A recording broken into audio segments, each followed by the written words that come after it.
దేవుని బాహువు చాచింది నీ కోసమే, లేవనెత్తి రక్షించును.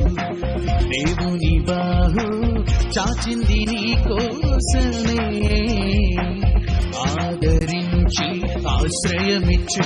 హల్లెలూయా హల్లెలూయా నా దేవదేవునికే.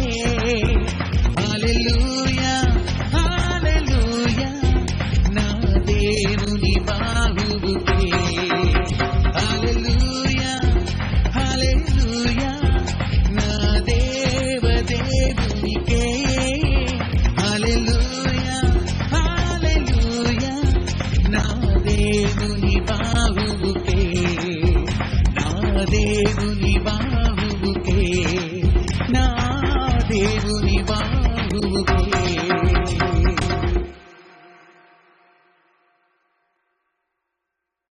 ప్రభునందు అతి మిక్కిలి ప్రియులైన దేవుని ప్రజలైన మీ అందరికీ మన ప్రభుల ప్రభువును రాజులకు రాజును విమోచకుడును రక్షకుడైన దేవుని నామలు శుభాలు వందనాలు. దేవుని బాహు పరిచయాల తరపున మీ అందరికీ తెలియజేస్తున్నాను. సర్వోన్నతుడును సర్వకృపానిదేవి దేవాతి దేవుని యొక్క కృపా కాపుదల క్షేమం మీకును మీ కుటుంబ సభ్యులందరికీ కూడా ప్రభు అనుగ్రహింపజేసి అనుదిన మేలులతో అనుదిన ఆశీర్వాదాలతో ప్రభు మిమ్మల్ని తృప్తిపరచును గాక, మిమ్మల్ని బలపరచును గాక. ఆమేన్. ప్రియా దేవుని బిడ్డలారా, ప్రభు మనల్ని ప్రేమించి మనకు అనుగ్రహిస్తున్న నూతనమైన రోజున అనగా ఆగస్టు నెల 12వ తారీఖు ఈ యొక్క మంగళవారపు దినమున ప్రభు మనకు అనుగ్రహిస్తున్న అనుదిన ఆహారము పరిశుద్ధ గ్రంథములో నుండి విలాప వాక్యములు 4వ అధ్యాయము 22వ వచనం చదువుదాం. విలాప వాక్యాలు 4వ అధ్యాయము 22వ వచనములో దేవుడు తెలియజేస్తున్న ఒక ఆశీర్వాదకరమైన విడుదల సమాచారము. ఏమని?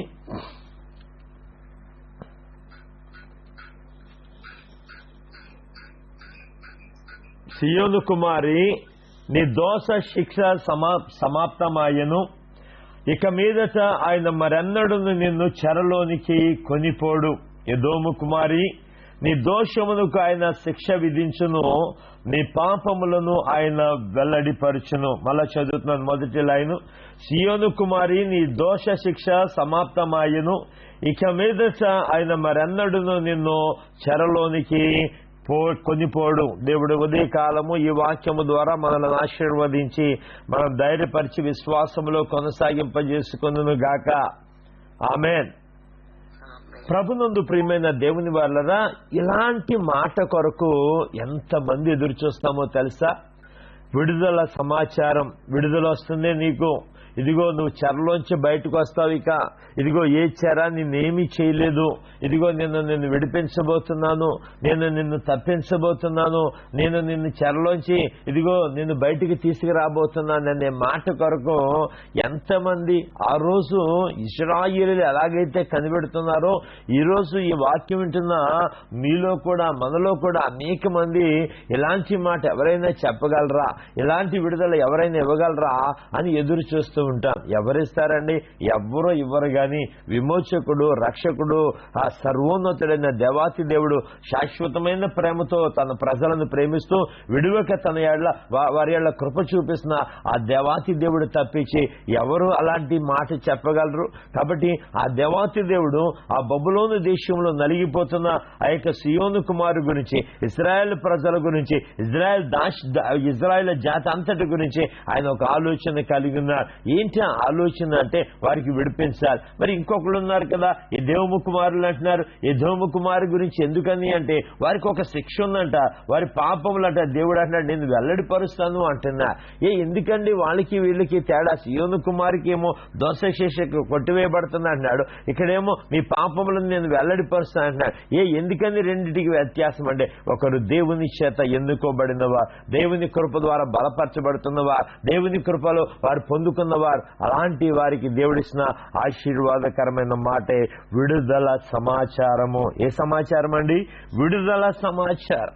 ఇదిగో 70 సంవత్సరాలు ఆ బబులోను దేశపు చెరలో ఉన్న మీకు ఒక విడుదల రాబోతుంది. ఏంటండి వీళ్ళు చెర ఎలాంటి చెర కలిగి ఉన్నారు? అసలు వీళ్ళు ఏ పరిస్థితులలో నలిగిపోతున్నారు, ఏ పరిస్థితులలో వీరు ఇబ్బంది పడుతున్నారు అని గనక చూసినట్లయితే ఒకటా రెండా ఎన్ని చెప్పగలవు? చాలా ఉంటాయి. అయితే మీరు ఎప్పుడైనా విలాప వాక్యాలు చదివారో లేదో నాకు తెలియదు, కానీ చాలా అద్భుతమైన విషయాలు మన జీవితంలో కూడా, మన వ్యక్తిగత జీవితంలో కూడా ఇలాంటి అనుభవాలు మనం కలిగి ఉండవచ్చు. ఇలాంటి వాటినే కాకుండా ఇంకా వేరే వాటిని కూడా మనం కలిగి ఉండొచ్చు. కానీ ఆ కలిగి ఉన్న పరిస్థితులలో ఎవరు నిన్ను అంటి పెట్టుకుని ఉన్నారో తెలుసా? దేవుని ఆ కృపామయుడైన దేవుడు నిన్ను నన్ను ఏం చేశాడండి? అంటి పెట్టుకుని ఉన్నాడండి. ఆయనే కనుక హత్తుకొని ఉండకపోతే, ఆయనే కనుక అంటి పెట్టుకుని ఉండకపోతే, ఆయనే కనుక వాక్యము ద్వారా హత్తుకొని ఉండకపోతే ఈరోజు నీవైనా నేనైనా ఏమైపోదామండి? ఈరోజు శ్రమలలో కొట్టుకుపోదు, శోధనలలో కొట్టుకుపోదు, అనేక రకాలైన ఆ యొక్క ఒడిదుడుకులలో మనమే కనబడకుండా పోదామండి. కానీ ఈరోజు నువ్వు సజీవుడిగా సజీవురాలుగా నీవు నేను ఉన్నాను అంటే అది కేవలం ఎవరు కృప అండి? కేవలం ఎవరి కృప? సర్వోన్నతుడైన దేవుని కృప మాత్రమే. ఆమేన్. వారికి కలిగిన చెర ఎలాంటి చెర చదువుదామా? ఈ యొక్క 4వ అధ్యాయం మొదటి కొన్ని వచనాలు చదువుదామండి. చదువుదాం. మొదటి లైన్ మర్చిపోయారండి. మేలిమి బంగారము ఎట్లు మార్చబడినది, ప్రతి వేది మొగను ప్రతిష్ఠితమైన రాళ్లు పారవేయబడి ఉన్నవి. మేలిమి బంగారముతో పోల్చదగిన సియోను ప్రియకుమారులు ఎట్లు కుమ్మరి చేసిన మట్టి కుండలుగా ఎంచబడుచున్నారు. ఇక్కడ చాలా తర్వాత చదువుదాం. ఇక్కడ 2 వచనాలలో కూడా ఒక శ్రేష్టమైనవి ఎలా మారిపోయినాయి? అసలు బంగారము ఎట్లు మందగిలినది, మేలిమి బంగారము ఎట్లు మార్చబడింది? అసలు ఇది సాధ్యమా? ఇది ఇంపాసిబుల్ కదా. మేలిమి బంగారము ఎట్లు మార్చబడినది? ప్రభునందు ప్రియులారా, దయచేసి ఈ మాట అంటే నన్ను ఏమనుకోవద్దు, కానీ ఏదో అంటారు చూసారా, దించేవాడు మనవాడైతే అంట ఏ బంతిలో కూర్చున్నా పర్లేదట. ఈరోజు చాలా మంది కొన్ని బ్యాంకుల్లో బంగారపు నగలు తీసేసి అంట అక్కడ గిల్ట్ నగలు పెడుతున్నారట. గిల్ట్ నగలు పెట్టేసి వీళ్ళు ఎంక్వైరీకి వస్తుంటే ఇవన్నీ ఏంటి గిల్ట్ నగలు? ఏమో సార్ మాకు తెలియదండి, వాళ్ళు పెట్టారండి, మేము ఆ రోజు బంగారం అన్ని చెక్ చేసామండి, కానీ ఇలాగైపోయింది ఏంటండి, అలాగైపోయింది ఏంటండి అని చెప్పేసి అంటున్నాడు. ఇప్పుడు వాళ్ళు ఏంటి, ఇంత లోన్లు ఇచ్చాము, మరి బంగారం లేదు కదా, ఏమో సమాధానం చెప్తాం. ఇప్పుడు వాళ్ళు వస్తే ఎవరిది లోపం? బ్యాంక్ మేనేజర్ది లోపమా, ఆడిటర్ది లోపమా, బంగారు లోన్ ఇచ్చేస్తుంది లోపమా, లేకపోతే కస్టమర్ది లోపమా, వినియోగదారులది లోపమా, ఎవరిది లోపం? అయితే నేను ఎందుకు మాట చెప్తున్నానంటే వాళ్ళకి వాళ్ళ అవసరతలను బట్టి మార్చేసుకుంటున్నారు. కానీ ఇక్కడ చూడండి, దేవుని ప్రజలైన వారు ఎవరండి? దేవుని చేత ఆశీర్వదించబడిన వారు. ఏ దేవుడు? సర్వోన్నతుడైన దేవాతి దేవుని చేత ఆశీర్వదించబడిన వాడు. ఎందుకని వారు ఆశీర్వాదం ఎవరి ద్వారా వచ్చింది? ఆయన యెహోవా యందు భయభక్తులు కలిగి ఆయన త్రోవల యందు నడిచి వారందరూ కూడా ఏమై ఉన్నారండి? ధన్యులై ఉన్నారు. అటువంటి ధన్యత పొందుకున్నారు, అటువంటి ఆశీర్వదించబడి అలాంటి వారి యొక్క ఆశీర్వాదాలు మందగిల్లిపోయినాయట. అలాంటి ఆశీర్వాదాలు మార్చబడిన ఏంటి పరిస్థితి? ఏమండి మీరు ఎవరండి? దేవుని పిల్లలేనా? దేవుని పిల్లలేండి. మరి ఎక్కడున్నారు మీరు? మాది ఇశ్రాయేల్ దేశం. మరి ఏంటిది ఇక్కడ బానిసత్వం? మీ యొక్క ఆశీర్వాదాలు అయిపోయింది. మీ పితరుడైన అబ్రహాం ఆశీర్వాదం ఏంటి? అయ్యో మీ పితరులైన ఆ యొక్క యోసేపు ఆ యొక్క ఐగుప్తు దేశానికి ఒక ప్రధానిగా ఉన్నాడు కదా. ఇదిగో యాకోబు ఇశ్రాయేలుగా మార్చబడ్డాడు కదా. దావీదేమో ఆ యొక్క సింహాసనాసనుడిగా ఉన్నాడు కదా. సొలొమోను యొక్క సొగసు చూడడానికి ఆ షేబా దేశపు రాణి వచ్చింది కదా. ఏది మీ సొగసు? ఏది మీ విలువైన ఆ బంగారం యొక్క విలువ కలిగిన జీవితాలు ఏమైపోయినాయి? ఇక్కడ మందగిలిపోయినాయా? ఎంత ప్రశ్నలు వేస్తున్నాడు ఇక్కడ. మేలిమి బంగారం ఎట్లు మార్చబడింది? ఎవడు మార్చేశాడు అసలు మీ లెవెల్? ఎవడు మార్చేశాడు మీ ఆశీర్వాదాలు? అసలు ఏవి మీ సొగసుందా? ప్రభునందు ప్రియులమైన దేవుని వల్ల. అందుకనే ఇజ్రాయెల్ జాతి అంతటిని కూడా ఏమన్నాడని? కుమారి అని పోల్చాడు, కుమార్తెతో పోల్చాడు. కుమార్తె యొక్క కనుగు వేడి దశ ఎన్నో ఆశలతో, ఎన్నో ప్రణాళికలతో, ఒక కొత్త రకమైన ఆలోచనలతో ఆ యొక్క వరుడు కొరకు ఎదురు చూసిన ఆ యొక్క యవన ప్రాయములున్న కుమార్. ఇక్కడ కూడా దేవుని కొరకు, దేవుని కార్యాల కొరకు ఎదురు చూసిన ఇశ్రాయేలీయుల యొక్క సొగసు ఎంతగానో అద్భుతంగా ఉంది. కానీ ఆ సొగసు అంతా ఏమైపోయింది? మొదటి అధ్యాయం చదువుదాం. విలాపవాక్యాలు మొదటి అధ్యాయంలో కనుక చూస్తున్నట్లయితే 6వ వచనం చదువుదాంరా. 6వ వచనం చదువుదాం. సియోను కుమారి సౌందర్యమంతా తొలగిపోయింది. ఏం తొలగిపోయిందంటండి? సియోను కుమారి నీ సౌందర్యం అంతా ఏమైపోయింది? ఇప్పుడు గనక వరుడు వచ్చాడు ఆ వరుడు నిన్నేం కోరుకుంటాడు? ఆ వరుడు నిన్నేం కోరుకుంటాడు? ఒక కుమార్తెను, ఒక పెళ్లి కుమారుడు వచ్చి నీ చూసుకున్న పెళ్లి చూపులప్పుడు అది నచ్చితేనే కదా. మరి నువ్వు ఏది మొత్తం అంతా సౌందర్యం అంతా తొలగిపోయింది. ఇప్పుడు నిన్ను ఎవరు ఇష్టపడతారు? దేన్ని బట్టి ఇది తొలగిపోయింది? నీ అవిధేయతను బట్టే కదా, నీ పాపమును బట్టే కదా, నీకున్న ప్రతి విధమైన ఆ యొక్క దేవునికి అయిష్టమైన కార్యాలు చేయబట్టే కదా. ప్రభునందు ప్రియులారా, అందుకే నేను 4వ అధ్యాయంలో వచ్చేసరికి ఆ సియోను కుమారుని దేంతో పోల్చాడండి? దేంతో పోల్చాడు? ఇక్కడ బంగారముతో, మేలిమి బంగారంతో పోల్చాడు. అంటున్నాడు కదా, ఇదిగో బంగారం ఎట్లు మందగిలినది, మేలిమి బంగారం ఎట్లు మందగిలినది, మార్చబడినది, ప్రతి వీధి మొగను ప్రతిష్ఠితమైన రాళ్లు పారవేయబడి ఉన్నవి. మేలిమి బంగారముతో పోల్చదగిన సియోను ప్రియ కుమారులు ఎలాగున్నారట? ఎట్లు కుమ్మరి చేసిన మంటి కుండలుగా ఎచ్చబడుచున్నారు. బంగారపు కుండలుగా ఉన్నవారు మంటి కుండలుగా ఎలా మారిపోయారు? అసలు ఎందుకు మారిపోవాల్సి వచ్చింది?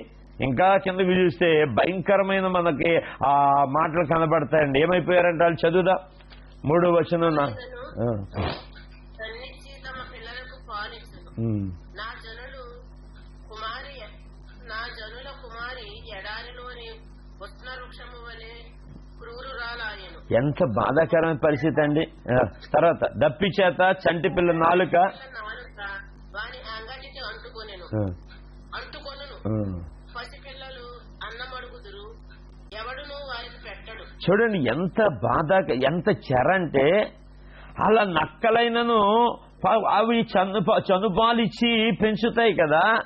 కానీ నా జనుల కుమారి ఎలాగుందంటే ఎడారిలోని ఉష్ణ పక్షుల వలె క్రూరురాలాయను. అంటే ఎవరికి ఏమి పెట్టదో, ఇక ఎవరి దగ్గర ఏమి ఆశించదు. అది పెట్టడానికి ఏముంది అసలు అక్కడ? నక్కన్నా సరే తన పాలిచ్చి, తన చనుపాలిచ్చి తన పిల్లల్ని పెంచుతుంది. కానీ నీకేది? జనుల కుమారి దప్పి చేత చంటి పిల్ల నాలుక వాని అంగీకి అంటుకొనున్నట, పసి పిల్లలు అన్నమడుగుదురు, ఎవడనూ వానికి పెట్టడట. ఎంత భయంకరమైన చెరండిది, ఎంత భయంకరమైన చెర. ఇలాంటి చెరలు నీకు ఉండకూడదని, ఎలాంటి చెరలో నా పిల్లలు ఉండకూడదని, ఇలాంటి చెరలో నా జనులు ఉండకూడదని దేవుడు ఒక ఆలోచన కలిగి ఉన్నాడు. ఎందుకో తెలుసా? ఆలోచించడానికి ఆయన ఏమై ఉన్నాడు తెలుసా? ఆయన కృప కలిగిన దేవుడు అండి, ఆయన జాలిపడే దేవుడు అండి. అక్కడ 3వ అధ్యాయము 31వ వచనం అంటే, ప్రభువు సర్వకాలము విడనాడడు, ఆయన బాధ పెట్టినను తన కృపా సమృద్ధిని బట్టి జాలిపడనంటున్నాడు. ఎస్, ఇలాంటి దారుణమైన పరిస్థితులలో ఉన్న, ఇలాంటి దయానీయమైన పరిస్థితులలో ఉన్న ప్రజల ఎడల ఆయన ఏం చేశాడో తెలుసా? జాలి పడిన దేవుడిగా ఉన్నాడు. ఆయన జాలి పడకపోతే ఏ చెర కూడా విడుదల రాదండి, ఏ చెర కూడా తెగిపోదండి, ఏ చెరలో ఉన్న వారు కూడా విడుదల పొందుకోరు. ఆయన జాలి పడకపోతే, ఆయన ప్రేమ కనబరచకపోతే, ఆయన సమీపంగా రాకపోతే, ఆయన విమోచకుడిగా ఉండకపోతే ఎవరు ఏ చెరలో ఉన్నప్పటికీ ఆ చెరలోంచి బయటికి రావటం సాధ్యము కానే కాదు. అన్నిటికంటే ముఖ్యంగా ఎవరు ఏ చెరలో ఉన్నారు. అందుకనే కదా ఈరోజు పాపం అనే చెరలో ఉన్న వారిని విడిపించడానికి రక్షకుడిగా వచ్చాడు. బేదరికం అనే చెరలో ఉన్న వారికి విడిపించడానికి ఆశీర్వాదాల కారణభూతుడిగా ఆయన ఉన్నాడు. ఇదిగో అనేక రకాలైన చెరలో ఉన్న వారిని విడిపించడానికి ఆయన రక్షకుడిగా, విమోచకుడుగా ఆయన ఉన్నాడండి. అలాంటి రక్షకుడు, విమోచకుడు మనం కలిగి ఉండటమే గొప్ప భాగ్యం. ఆమేన్ చెప్దాం గట్టిగా, ఆమేన్. అలాంటి రక్షకుడిని, అలాంటి విమోచకుని మనం కలిగి ఉండటమే మనం చేసుకున్న గొప్ప భాగ్యం అండి. మన క్రియలను బట్ట, దేవుని ప్రేమను బట్టి అంటే నీ క్రియలను బట్టి కాదు అసలు. నువ్వేదో మంచి క్రియలు, నేనేదో మంచి క్రియలు చేశానని ఆయన ఏదో మనకు దగ్గరకు వచ్చేసి విడుదల చేయడండి. కేవలం ఆయన ఉచితమైన కృప ద్వారా మాత్రమే. ఆమేన్. ఆయన ఉచితమైన కృప ద్వారా మాత్రమే నిన్ను నన్ను ఆయన జ్ఞాపకం చేసుకుని, నరుని జ్ఞాపకం చేసుకుంటాకి వాడు ఏమాత్రపు వాడు అసలు? నిన్ను నన్ను జ్ఞాపకం చేసుకుంటాకి అసలు మనం ఎంతటి వారం? చిన్న రోగం వస్తే చచ్చిపోతున్నారే ఈ రోజుల్లో, చిన్న సమస్య వస్తే భూముల మీద లేకుండా పోతున్నారే. కానీ వాళ్ళకంటే మనం గనులమా? వారికంటే మనం గొప్పవారమా? వారికంటే మనము యోగ్యులమా? యోగ్యులం కానే కాదు. వారికంటే ఎక్కువ మనలో ఏమున్నాయి లక్షణాలు? ఏమి లేవు. కానీ ఏదో దేవుడు ప్రేమను బట్టి నువ్వు ఇంకా సజీవుడిగా దేవుడు ఇచ్చా. ప్రభునందు ఎన్నో ఉపద్రవాలు వచ్చినాయి. వరదల్లో కొట్టుకుపోయిన వారు కొంతమంది.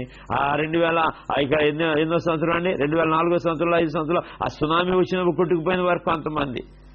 ప్రభునందు ఈరోజు అనేక ఉపద్రవాలు వచ్చినప్పుడు కొట్టుకుపోతున్న వారు ఎంతోమంది. ఇక కరోనా టైంలో వచ్చినప్పుడు ఎవరు ఎటు కొట్టుకుపోయారో తెలియని పరిస్థితే కదా.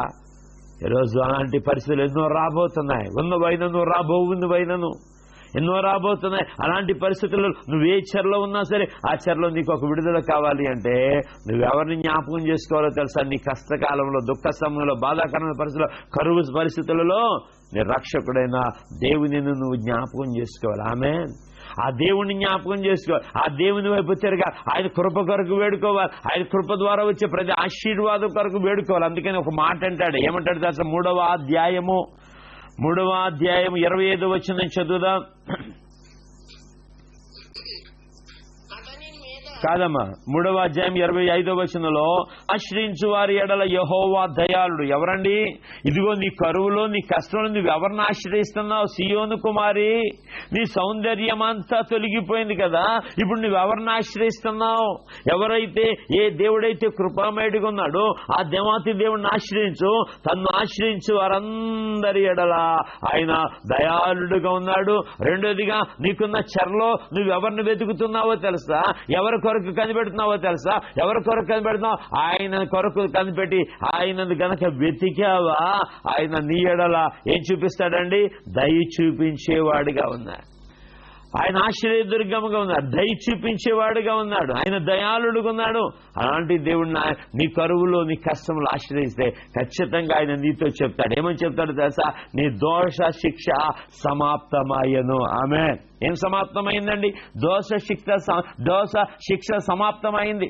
నీ మీద మోపబడిన ఆ శిక్షను దేవుడు కొట్టివేయబోతున్నాడు. ఆ శిక్షణలోంచి దేవుడు నిన్ను విడిపించబోతున్నాడు. అయ్యో, ఎంతకాలం ఈ శ్రమ, ఎంతకాలం ఈ బాధలు, ఎంతకాలం ఈ ఇబ్బంది, ఎంతకాలం ఈ ఏడుపు, ఎంతకాలం ఈ కన్నీరు, ఎంతకాలం ఈ యొక్క చికాకులు, ఎంతకాలం ఈ శోధనలు అని మనం ఎన్నో పరిస్థితులలో ప్రభునందు కుటుంబంలో మనము ఇదిగో కనిపెడుతూ ఉన్నాం. ఎంతకాలం అయ్యా ఈ చెర? మా పాపకి నిజంగా చెప్పాను కదా, ఎప్పుడు సాక్ష్యం చెప్తూ ఉంటాను. నా కుమారులిద్దరికి మంచి ఆరోగ్యం దేవుడు ఇచ్చాడు. నా కుమార్తె దగ్గరికి వచ్చేసరికి, నా దగ్గరికి వచ్చేసరికి లాస్ట్ ఇయర్ నుంచి ఇంచుమించు అదేదో వాడాను. ఆ వాడిన దగ్గర నుంచి నాకు ప్రాబ్లం రాదు. నా కుమార్తె సడన్ గా మెడిసిన్ మీద ఆధారపడి, ఎందుకు మెడిసిన్ మీద ఆధారపడాలి? ఎందుకు మెడిసిన్ మీద ఆధారపడాలి ప్రభా అని ఎంత ఏడుస్తున్నాను. ప్రభా, చిన్న బిడ్డ ఎందుకు మెడిసిన్ ఇవ్వాలి? ఒకవేళ మా దోషమా? ఆ బిడ్డకు ఒకేదో శిక్ష. అది ఆ శిక్ష నుంచి నువ్వు కొట్టివే ప్రభా. టాబ్లెట్ అనేది, మెడిసిన్ అనేది లేకుండా. ప్రభునందు ప్రియమైన దేవుని వల్ల నిజంగా దేవుడు నాకు ఇచ్చిన గొప్ప భాగ్యం. 50 క్రాస్ అయిపోయింది. ఈరోజు దేవుడు ఇచ్చిన కృపను బట్టి ఎటువంటి బలహీనతలు నాకు లేవు. కోరి తెచ్చుకున్న, డబ్బులు ఇచ్చి కొన్ని తెచ్చుకున్నట్టుగా అయిపోయింది ఆ యొక్క ఎలర్జీ అంతా కూడా. కానీ దేవుడు కృప కలిగిన దేవుడుగా ఆయన ఆశ్రయించినప్పుడు, ఆయన సహాయం కోరినప్పుడు ఆయన చేయగల కార్యం ఏంటి దశ? విడుదల. ఆమె చెప్పండి గట్టిగా. ఏంటండి? విడుదల. అలాంటి విడుదల ఎవరు ఇవ్వగలరండి? ఎవరు ఇవ్వలేరే కదా. ఇంకా విషయంలో చూద్దాం. అసలు ఏ చెరలోకి వెళ్ళిపోయారంటే ఈ యొక్క 4వ అధ్యాయము విలాప వాక్యాలు 5వ వచనం చదువుదా. రైసులా అమ్మా చదువుతున్నారా? సుకుమార భోజనము చేయువారు దిక్కులేక వీధులలో పడి ఉన్నారు. ఏ భోజనం అంటండి? సుకుమార భోజనం అంట. అబ్బబ్బబ్బా, అసలు ఆ భోజనం ఇది లేదనుకోకుండా సుకుమార భోజనం చేయవారు దిక్కులేక వీధులలో పడి ఉన్నారు. ఇదొక దోష శిక్ష, ఇదొక కరువు, ఇదొక కష్టం. ఈ కష్టం ఎవరికి ఉండకూడదండి. సుకుమార భోజనం చేయవారు దిక్కులేక వీధులలో పడి ఉన్నారు. రక్తవర్ణ వస్త్రములు తొడిగి పెద్దబడిన వారు పెంట కుప్పలను కౌగలించుకుని. ఎలాంటి అంటారు? రక్తవర్ణ వస్త్రములట. అబ్బబ్బబ్బా, ఇంకా మనం ఊహించుకోండి ఎలాంటి. ఒక రకమైన రెడ్ ఉంటది కదా, రెడ్ అంటే ఎంత ఇదిగా ఉంటది తెలుసా? ఏంటి ఎలాంటి వస్త్రాలు వేసుకున్న? పార్టీయా ఏమన్నా? పార్టీ కాదు, రోజు అవే. నిజంగా శివాదేశం నుంచి వచ్చిన రాణి సొలొమోను వేసుకున్న వస్త్రాలను చూసి ఆశ్చర్యపోయిందా? వేరే వాళ్ళ వస్త్రాలను చూసి ఆశ్చర్యపోయిందా? ఎవరి వస్త్రాలు చూసి ఆశ్చర్యపోయిందండి? అమ్మా, ఇంకెవరైనా ఆన్సర్? హలో, వింటున్నా అమ్మా, వింటున్నారండి? దేవుని స్తోత్రం చెప్పండి. వింటున్న వారందరూ కూడా ఈ మాటలు హల్లెలూయా. వారి యొక్క సేవకులు వడ్డించే, అక్కడ ఆహార పదార్థాలు వడ్డిస్తున్న ఆ సేవకులు వేస్తున్న వస్త్రాలు చూసి ఆశ్చర్యపోయినాడు. ఏంటి సేవకులు కూడా అంటే ఇక్కడ పనిచేసేవారు కూడా ఇంత అందంగా ఉంటారా? ఇంత మంచి మంచి వస్త్రాలు వేసుకుంటారా? ఈ సొగసు, ఆ సియోనుకు ఆ సొగసు ఎవరిచ్చింది అంటే ఆ దేవుడే. ఇక్కడ రక్తవర్ణ వస్త్రములు తొడిగి పెంచబడిన వారు పెంట కుప్పలను కౌగిలించుకున్నదట. అమ్మో, ఇంత భయంకరమైన దోష శిక్ష ఎప్పుడు విడుదలవుతుందయ్యా? మేము ఎలాంటి వస్త్రాలు వేసుకునే వాళ్ళం ఇజ్రాయేలు దేశంలో. అయ్యో, ఆ ఇక సర్వోన్నతుడైన దేవుడు మాకు ఇచ్చిన ఆశీర్వాదాలు, మేము ధరించే వస్త్రాలు, మేము తినే ఆహారం ఎంత స్పెషల్ గా ఉండేదో తెలుసా? ఏంటి బబులోను దేశంలో మా పరిస్థితి ఏంటి? ఇలాగైపోయింది. ఇంకా ఏమంటున్నారు తెలుసా? చదువుదామని 6వ వచనం.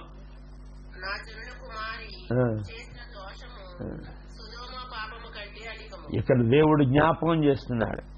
ఏం జ్ఞాపకం చేస్తున్నాడు తెలుసా? నా జనుల కుమారి చేసిన దోషము సొదొమ పాపము కంటే అధికము. ఎవడునో దాని మీద చెయ్యి వేయకుండానే నిమిషముల పట్టణము పాడు చేయబడెను. దాని గనులు హిమము కంటే శుద్ధమైన వారు, వారి పాల కంటే తెల్లవని వారు, వారి శరీరములు పగడముల కంటే ఎర్రనివి, వారి దేహము కాంతి నీలము వంటిది. అట్టివారి ఆకారం ఏమైపోయిందంటండి? అట్టివారి ఆకారం ఏమైపోయిందా? నలుపైపోయింది. బొగ్గు వలె నలుపైపోయింది. ఎలాంటి వారు? దాని గనులు, ఆ సొదొమలో ఉన్న గనులు హిమము కన్నా శుద్ధమైన వారట, వారి పాల కంటే తెల్లని వారట, వారి శరీరములు పగడముల కంటే ఎర్రనివట, వారి దేహకాంతి నీలము వంటిదట. అట్టివారు ఆకారము బొగ్గు కంటే నలుపైను. వారిని వీధులలో చూచేవారు వారిని గుర్తుపట్టచాలరు. వారి చర్మం వారి ఎముకలను అంటుకొని ఉన్నది, అది ఎండి కర్ర వంటిదాయను. ఎంత భయంకరమైన చెర! ఎలాంటి చెరలో ఉన్నవారు? ఏంటి మా పరిస్థితి? మేము ఎలాంటి వస్త్రాలు ధరించుకునేవాళ్ళం? మా ఆకారం ఎలాంటిది? మా సొగసు ఎలాంటిది? నిజంగా కదా, సియోను సౌందర్యమును వర్ణించట ఎవరి తరం అండి? సియోను రారాజైన దేవుడు ఆ సియోను ప్రజలకు ఇచ్చిన ఆ సౌందర్యం ఎంత గొప్పది! నిజంగా ఆ సౌందర్యం ఎంత గొప్పది! అబ్రహాము సౌందర్యం ఎంత గొప్పది! అది ఇచ్చినది దేవుడే కదా. యేసేపు యొక్క సౌందర్యం ఎంత గొప్పది! అది ఇచ్చిన దేవుడే కదా. దావీదు గౌరవలు కాసుకునేవాడు సౌందర్యం ఎలా పెరిగింది? అది ఇచ్చిన దేవుడే కదా. ఇప్పుడు ఏది ఇజ్రాయేలుకా సౌందర్యం ఏది? సియోను కుమారికా సౌందర్యం ఏది? వీళ్ళు దోష శిక్షలో నడిపించబడుతున్నారు. చాలా విషయాలు ఉన్నాయి. దయచేసి మీరు కిందకి చదువుకోండి. ఈ రోజు ఈ యొక్క అధ్యాయం చదువుకోండి. ఒకవేళ ఇలాంటి పరిస్థితులలో అయ్యా మేము ఎలాగుండేవాళ్ళం, ఈరోజు ఎలాగున్నామేంటి? ఎలాంటి ఆరోగ్యం కలిగినా ఈరోజు మా ఆరోగ్యం ఏమైపోయిందయ్యా? ఎలాంటి స్థితిలో ఉన్నవారము ఈరోజు మేము ఎందుకని ఎలాగున్నాం? దయచేసి ఎలాంటి శిక్షలోంచి నువ్వు తప్పిస్తావని అడిగితే దేవుడు తప్పించే దేవుడు అయినాడండి. ఆయన పేరే ఒక విమోచకుడు, ఆయన పేరే విమోచకుడు అండి. ఎలాంటి అనుభవాలు అంటే చూడండి, ఎంత భయంకర పరిస్థితి. అట్టి వారి ఆకారం బొగ్గు కంటే నలుపైపోయిందంట. అయ్యా, మళ్ళా మా సొగస్సు మాకు వస్తుందా? అందుకని నేను ఒక పాట రాశాను, ఆనందమైన ఆశీర్వాదమైన మేలేదైనా సమృద్ధి అయినా ఆ యేసులోనే అని. నిజంగానే కదా, సియోను సౌందర్యం ఆయనలోనే. సియోనుకు సౌందర్యం ఇచ్చింది ఆ దేవుడే. ఆ సౌందర్యం, ఆ సొగసంతా కోల్పోయిన పరిస్థితి. అయ్యా, ఏ దోష శిక్ష అనుభవిస్తున్నామో ఈ చెరలోంచి మమ్మల్ని ఎవరు విడిపిస్తారయ్యా? ఈ పరిస్థితుల్లోంచి మమ్మల్ని ఎవరు తప్పిస్తారయ్యా? నీ కోపాగ్నిని మేము సహించుకుంటూ ఉన్నాం. ఈ దోష శిక్ష సహించుకున్న 1, 2, 3 ఎన్ని సంవత్సరాలు? 70 సంవత్సరాలు చెరయ్యా. 70 సంవత్సరాలు చెర. దేవుడు వాగ్దానం ఇచ్చాడండి. చదువుదామా ఇర్మియా గ్రంథము గనక మనం చూసినట్లయితే, ఇర్మియా గ్రంథంలో ఆయన ఇచ్చిన వాగ్దానం యొక్క అనుభవం ఏంటి తెలుసా? ప్రభునందు ప్రియులరా, ఆయన వాగ్దానం ఇచ్చాడంటే ఆ వాగ్దానం ఖచ్చితంగా తీరిపోతుంది అంటున్నాడు. ఇర్మియా గ్రంథం 25వ అధ్యాయం 11వ వచనంలో ఆయన ఇస్తున్న వాగ్దానం ఏంటంటే, ఇర్మియా గ్రంథము 25వ అధ్యాయం 11వ వచనం. అమ్మా, ఇంకా తీయలేదా? లేట్ అవుతుంది. ఈ దేశ 25:11 అమ్మా.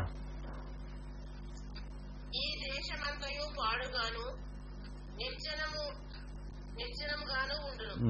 ఈ జనులు 70 సంవత్సరములు బబులోను రాజునకు దాసులుగా ఉండును. 70 సంవత్సరాలు ఎక్కడ ఉంటారంట?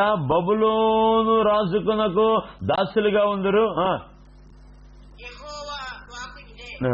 70 సంవత్సరములు గడిచిన తరువాత వారి దోషములను బట్టి నేను బబులోను రాజును ఆ జనులను కల్దీయుల దేశమును శిక్షించును.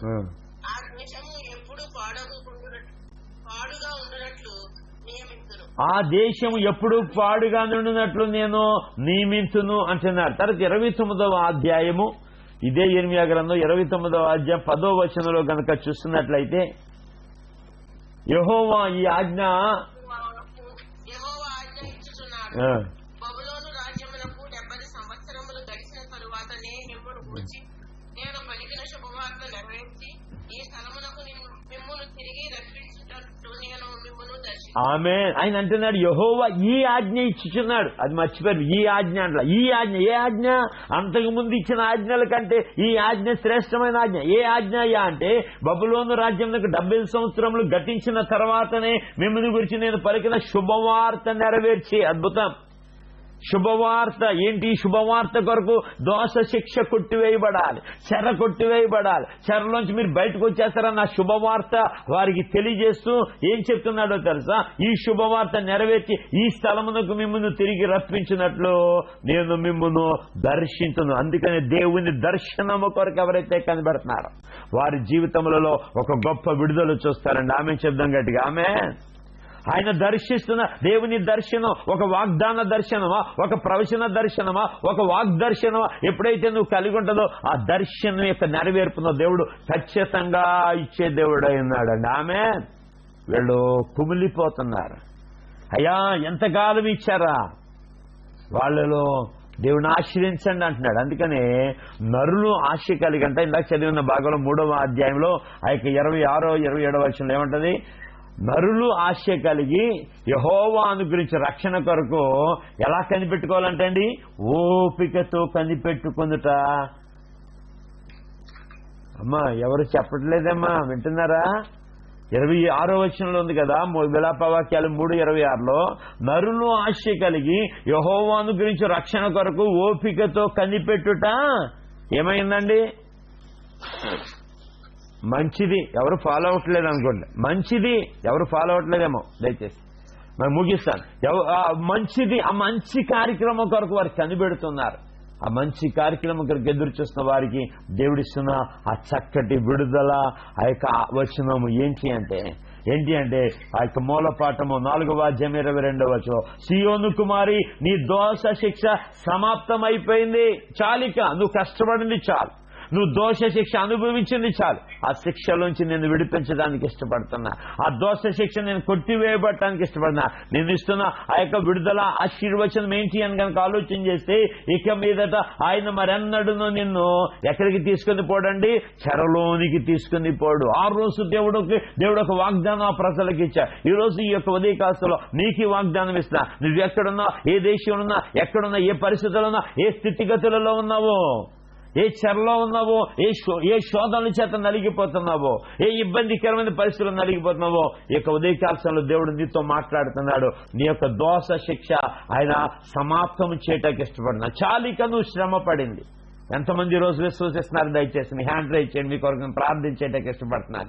అయ్యో చాలు, నేను నా దోష శిక్ష, ఈ శ్రమ చాలయ్యా, ఈ శోధన చాలయ్యా, నేను అనుభవించిన కష్టం చాలయ్యా, నాకు ఒక విడుదల కావాలి ప్రభా, నాకు ఒక విమోచన కావాలి ప్రభా, నాకు ఒక సహాయం కావాలి ప్రభా. అయ్యా నేను విడుదల లేకుండా ఉన్నా, నాకు విడుదల కావాలి. నా సొగసు అయిపోయింది. నేను ఎలాంటి జీవితం జీవించాను. ఒకవేళ కొంతమంది ఉంటారు తల్లిదండ్రుల దగ్గర అద్భుతంగా ఎంత ఆశీర్వాదకరంగా ఉంటారో, వివాహమైన తర్వాత ఆశీర్వాదాలు ఉండవు. అయ్యా ఎందుకని ఇచ్చారా? ఎంతకాలం ఇచ్చారా? ఎంతకాలం? ఒకవేళ నా దోష శిక్షను బట్టి నేను ఎలాగున్నానేమో, నన్ను విడిపిస్తావా ప్రభువా? ఆ రోజు ఇశ్రాయేలు ప్రజలు 75 సంవత్సరాలు బబులోను దేశంలో ఉన్నప్పుడు వారికి ఒక శుభవార్త తెలియజేస్తావే, నాకు ఇస్తావా ఈ శుభవార్త? అయ్యో ఆ సంతోషకరమైన విడుదల వచ్చిన వారికి ఇచ్చావే, నాకు ఇస్తావా అంటే ఎస్, దేవుడు ఈ ఉదయకాలం నీకు ఇవ్వటానికి ఇష్టపడుతున్నాడు. Believe it. రీబా షారా కారాబా. Believe it. ఆయన ప్రేమ నీ ఎడల వ్యక్తపరచడానికి ఇష్టపడతాడు. ఆయన ప్రేమ నీ ఎడల విస్తరించడానికి ఇష్టపడతాడు. ఆయన జాలి నీ ఎడల కనబరచడానికి ఇష్టపడుతున్నాడు. నీ దోష శిక్ష సమాప్తమే. చాలిక శ్రమ పడింది. ఆయన జాలి ఎంత గొప్పదండి, ఆయన ప్రేమ ఎంత గొప్పదండి, ఆయన కృప ఎంత గొప్పదండి. ఆయన అన్నాడు, ఇక మీదట చాలిక, ఇక మీదట ఆయన మరెన్నడు నిన్ను చెరలోనికి కొనిపోడు అంటున్నాడు. కొనిపోడు అంటున్నాడు. ఆ చెర నుండి విడిపించడానికి ఇష్టపడినారు. ఆ రోజు బబులోను దేశంలో ఉన్న ఆ యొక్క ఇశ్రాయేలీయులను విడిపించడానికి ఇష్టపడిన దేవుడు ఈరోజు యువతీ కాలంలో ఈ మాటలు వింటున్నా నిన్ను కూడా విడిపించడానికి ఇష్టపడుతున్నాడు. ప్రభునందు ప్రియమైన దేవుని వాళ్ళారా, wait and see, deliverance will come. Amen. Deliverance will come. ఒక విడుదల రాబోతుంది నీ ఇంట్లోనికి, ఒక విడుదల రాబోతుంది నీ బ్రతుకులోనికి, ఒక విడుదల రాబోతుంది నీ వ్యక్తిగత జీవితంలోకి. ఏ మాత్రం కృంగిపోవాల్సిన పనిలే, ఏ మాత్రము కూడా పిరికిదానిగా పిరికివాడుగా ఉండవలసిన పనిలే, ఏ మాత్రము కూడా ధైర్యం చెడిన బిడగా ఉండవలసిన పనిలే. ఈ రోజు దేవుడి నీళ్ళ ఒక ఆశీర్వాదకరమైన వచనము, విడుదల వచనం చెప్పడానికి ఇష్టపడుతున్నాడు. Believe it, believe it, believe it. ఈరోజు నమ్మితే దేవుని కార్యాలు చూడబోతున్నారండి. ఆమేన్. నమ్మితే దేవుని ఆశ్చర్యకార్యాలు చూడబోతున్నారండి. నమ్మితే దేవుని యొక్క ఆశ్చర్యకార్యం మీరు మీ ఇంట్లోనికి రాబోతుందండి. ఆ రోజు సియోను కుమారి అల్లా దేవుడు ఒక ఆశీర్వాదకరమైన విడుదల వచనం తెలియజేశాడు. నీకు కూడా ఆ వచనం ఇవ్వబోతున్నాడు. దయచేసి హ్యాండ్ రైజ్ చేస్తున్నారు ఎవరైతే ఉన్నారో, దయచేసి బిలీవ్ ఇట్. త్వరలో మీరు కొన్ని విషయాలలో విడుదల చూడబోతున్నారండి. ఆమేన్, ఆమేన్. అక్కడ ఏదైతే వారు అధ్యయన స్థితిలోకి వెళ్తే ఎందుకు ఏడవాలయ్యా, ఎందుకు దుఃఖించాలయ్యా, ఎందుకు వేదన పడాలయ్యా, ఇదిగో మేము ఆనందంగా ఉండేవాళ్ళం, ఇప్పుడు మాకు ఆనందం లేదే. మేము వెళ్ళినప్పుడు ఉల్లాసంగా ఉండేవాళ్ళం, ఇప్పుడు మా కుటుంబంలో ఆ ఉల్లాసం లేదే. మా కుటుంబం అంతా ఎంతో ప్రేమగా ఉండేది, ఇప్పుడు ఆ ప్రేమ లేదే. అయ్యో, దేవుడు అంటున్నాడు, ఐ విల్ గివ్ యూ, నేను ఇస్తాను ఆ ప్రేమను, ఆ ఐక్యతను నేను ఇస్తాను. అచ్చారా, ఏచారా, గొడవలను ఇచ్చారా, కొట్లాట్లను ఇచ్చారా, చీత్కారాలను ఇచ్చారా, ఒకరి మీద ఒకరు ఇదిగో ఏంటి తప్పులు మోపెచ్చారా, అక్షరం నుంచి నేను వినిపిస్తాను. Believe it. God will give you the wonderful deliverance today right now. ఆయన ఒక విడుదల నీకు ఇవ్వడానికి ఇష్టపడుతున్నారు. ఆయన ప్రేమని ఎట్లా కనబరచడానికి ఇష్టపడు. చాలిక ఆయన నువ్వు అనుభవించిన దోష శిక్ష చాలిక. నీ సొగసంతా పోయిందా, కుటుంబం యొక్క అందం అంతా పోయింది. ఈరోజు కుటుంబాలలో ఆరోగ్యకరమైన వాతావరణం లేదండి. కుటుంబాలలో వ్యక్తుల మధ్య ఆరోగ్యకరమైన వాతావరణం లేదు. ఒకరి కష్టాలు ఒకరికి తెలియదు, ఒకరి యొక్క ఇబ్బందులు ఒకరికి అవసరం ఈరోజు.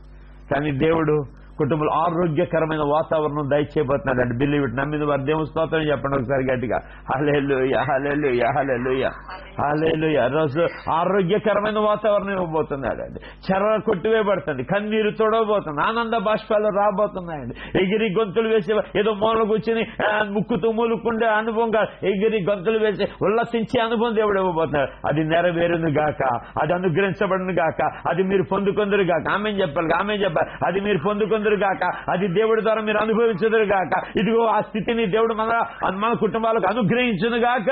ఆమేన్, ఆమేన్. ఆ స్థితిగతులలో మనం నడిపించబడుతూ దేవుణ్ణి గణపరిచే వారంగా ఉండాలని ఆశీర్వదిస్తూ దీవిస్తూ సంతోష గానములతో ఆ రోజు ఇశ్రాయేలు ప్రజలు సంతోష గానాలతో వారు చెప్పిన మాట చెప్పి నేను ముగిస్తాను. ఏమన్నారు తెలుసా? ఆ యొక్క చెరలో నుండి అక్కడ 26వ అధ్యాయం 126వ అధ్యాయంలో అద్భుతమైన విషయం చెప్తారు అక్కడ. ప్రైజ్ ది లార్డ్, హల్లెలూయా. ఈరోజు దేవుడు నీ ఎడల నీ యొక్క చెరలో నుంచి కూడా ఆయన నిన్ను విడిపించడానికి ఇష్టపడుతున్నాడు. ఏమని చెప్తున్నారు తెలుసండి? అక్కడ సియోనుకు తిరిగి వచ్చిన వారిని యెహోవా చెరలోంచి రప్పించినప్పుడు మనము కలగనిన వారి వలె ఉంటామంట. ఆమేన్. మన నోటి నుండి ఏముందండి? నవ్వుండేను. నీ యొక్క జీవితం, నీ కుటుంబ సభ్యుల జీవితాలు నవ్వులు పాలవ్వండి. మన నోటి నిండా నవ్వించే దేవుడైనా అటువంటి ఆశీర్వాదాలకు కారణబుద్ధులైన దేవుడు నీడల నాడల ఆశీర్వచన విడుదల వచనము ఆయన తెలియజేసి ఆ రోజు ఇశ్రాయేలు విడుదల వచనం తెలియజేసినాడు. నీ ఎడలు కూడా విడుదల వచనం తెలియజేసినాడు. నీ చెరను దేవుడు ఆశీర్వాదకరంగా మార్చబోతున్నాడు. ఆమేన్. అటువంటి దేవుని యందు మీరు నమ్మికించి, అటువంటి దేవుని యందు మీరు విశ్వాసం ఉంచి, అటువంటి దేవునిలో వర్ధిల్లేవారుగా, అటువంటి దేవుని యొక్క విశ్వాసాలు మీరు స్థిరముగా కొనసాగే వారికి ఉండాలని ఆశీర్వదిస్తూ దీవిస్తే మాటలు ముగిస్తున్నాను. ఈ మాటలు దేవుడు దీవించి ఆశీర్వదించి ఆ రోజు ఇశ్రాయేలు చెరను విడిపించింది దేవుడు నీ చెరను కూడా, నీ చెరలోంచి కూడా నిన్ను విడిపించి తప్పించను గాక. ఆమేన్, ఆమేన్, ఆమేన్.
ప్రభునందు ప్రియమైన దేవుని వల్ల ఇంతవరకు దేవుని యొక్క వాక్యం విన్నారు కదా. అవునండి, ఒక ప్రత్యేకమైన విడుదల వచనం ఇవ్వాలి అంటే దేవుడు మాత్రమే. ఆయన విడిపించడానికి ఇష్టపడ్డా? నిన్ను ఇంకెవరు చెరలో పెట్టగలరు? ఆయన కార్యం జరిగించడానికి ఇష్టపడ్డా? ఇక నిన్నెవరు ఆ యొక్క కార్యాలు జరగకుండా ఆపగలరు? కాబట్టి ఆయన కార్యం ఆ రోజు ఇజ్రాయెల్ ఎలాగైతే 70 సంవత్సరాల చెరలో వారు చూశారో, ఖచ్చితంగా నీ చెరను కూడా దేవుడు విడిపించబోతున్నారు. నీ చెరలో కూడా దేవుడు గొప్ప విడుదల దయచేయబోతున్నారు. అటువంటి చెరలోంచి ప్రభు నిన్ను విడిపించి తప్పించింది గాక. ఆమె ప్రార్థన చేసుకున్నామా? సర్వోన్నతుడా, సర్వకృపానిదేగు మా ప్రభా నీకు వందనాలు. గొప్ప దేవుడా, మహాగణ మహోన్నతుడా, మహిమ కలిగిన రాజా నీకు వందనాలు. విమోచకుడు అయిన మా తండ్రి నీకు వందనాలు చెల్లిస్తూ, ఇదిగో నాయన ఈ ఉదయ కాలంలో ప్రభా మీరు ఇచ్చిన చక్కటి వాక్కుల కొరకు వందనాలు.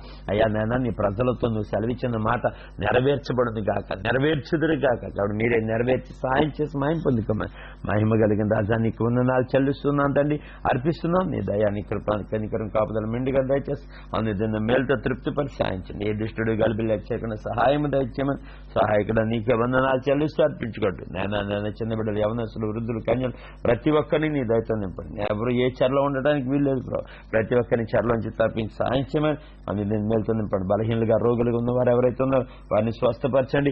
అనారోగ్యం నుంచి వారిని విడిపించి ఆరోగ్యంతో నింపి నడిపించుకోమని దైవమానికి స్తుతులు స్తోత్రాలు చెల్లిస్తూ అర్పించుకోండి. ఈ దినమంతా తోడైండండి. ఈ దిన దేవులతో నడిపించి సాయించండి. ఎవరు ఏ ప్రయత్నాలు చేస్తున్నారో ఆ ప్రయత్నాలు సఫలమవ్వాలి ప్రభు. అటు కృప దయచేయమని యేసునామములో ప్రార్థించడి వేడుకొంచున్నాము తండ్రి. ఆమేన్, ఆమేన్, ఆమేన్. మన పరమ తండ్రి అయిన దేవుని దయ్యు, కుమారుని రక్షకుడు యేసుక్రీస్తు వారి కృపా సమాధానములు, పరిశుద్ధాత్మ యొక్క నిత్య ఆదరణ మీకును మీ కుటుంబ సభ్యులకును అందుదిన కార్యక్రమం తోడయండి.